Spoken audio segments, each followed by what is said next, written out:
দোকানে বসে চা খাচ্ছি, তখনই একদল পুলিশ বাহিনী ঢুকলো। এসেই এখানে অব্রকে।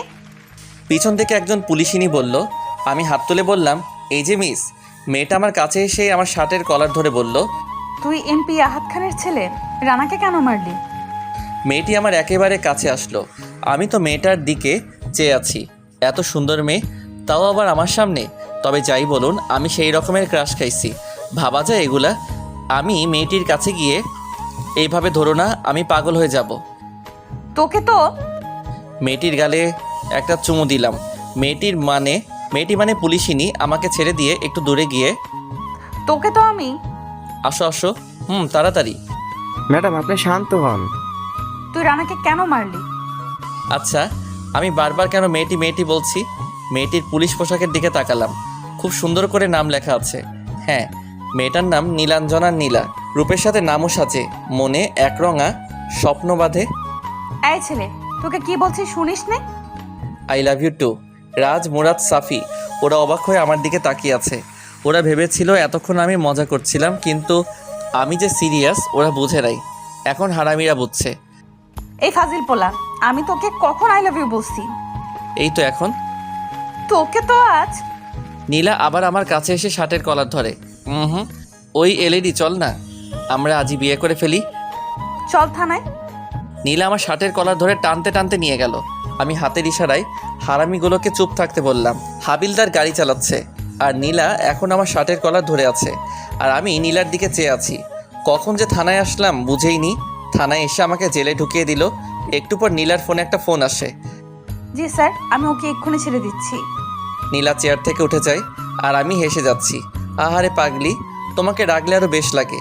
এবার আমাকে জেল থেকে বের করে দিল। আমি গিয়ে নীলার পাশে দাঁড়ালাম। এই যে মেয়ে, তুমি এত মিষ্টি কেন?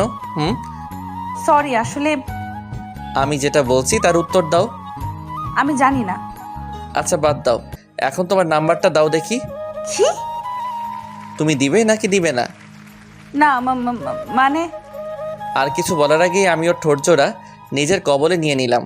একটু পর ওকে ছেড়ে দিয়ে ওর ফোনটা থেকে ওর নাম্বারটা নিয়ে বাসায় চলে আসলাম। বাসায় আসতে আসতে না হয় আমার পরিচয়টা দিয়ে ফেলি। আমি অভ্র, মায়ের একমাত্র ফাজিল পোলা। বাবা নেই, অনেক আগেই মারা গেছে যখন আমি ক্লাস 4-এ পড়তাম। আর এখন আমি অনার্স চতুর্থ বর্ষে পড়ি, আর হুদাই ঘোরাঘুরি করি। ভাগ্যিস আম্মুর একটা কোম্পানি আছে, ওইটা দিয়ে আমাদের সংসার চলে। না হলে আমার যে কত কষ্ট হতো।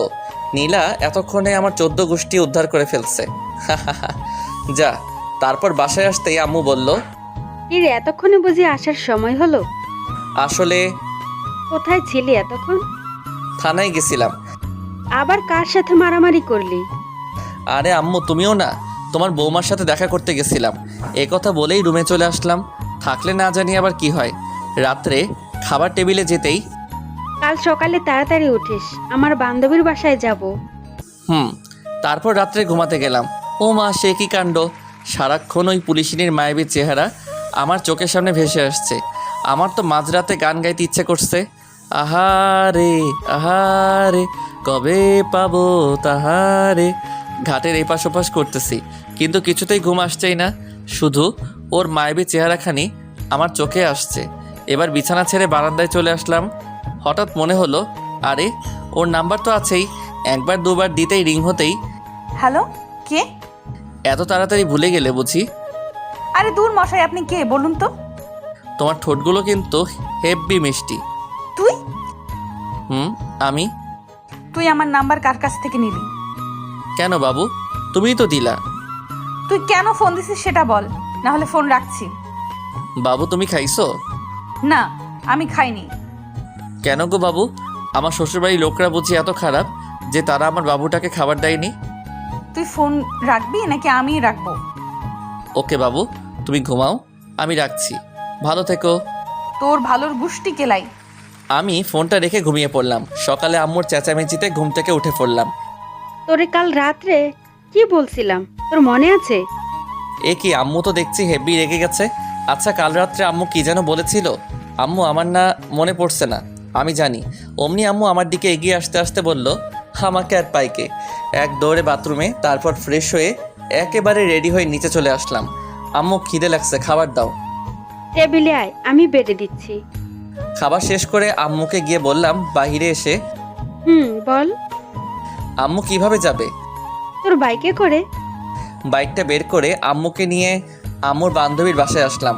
বাইকটা পার্কিং করে বাসার ভেতরে আসলাম। ভেতরে আসতে একটা মহিলা আম্মুকে জড়িয়ে ধরলো। বোধহয় এটাই ওনার বান্ধবী।